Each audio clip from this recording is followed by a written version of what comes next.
Master பெரிய biceps வேணும்னு ஆசை, ஆனால் டிசிப்ளினாக இருக்கணும்னு யாருமே யோசிக்க மாட்டாங்க. ஓகே, என்னோட கதையில் இன்னைக்கு எனக்கு பைசப்ஸ் டே. என் மைண்ட் செட் எப்படி இருந்துச்சுன்னு தானே கேட்குறீங்க.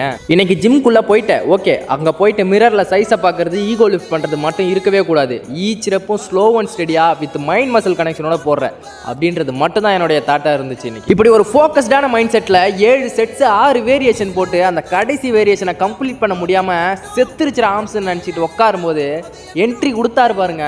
யோப்பா,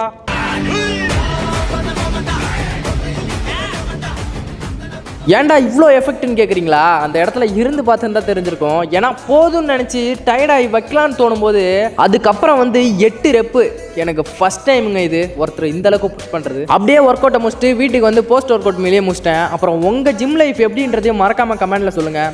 anyway, simple fitness and life ஸ்டைலை பற்றி தெரிஞ்சுக்கணுன்னா என்னை ஒரு ஃபாலோ பண்ணிக்கோங்க. Love you guys.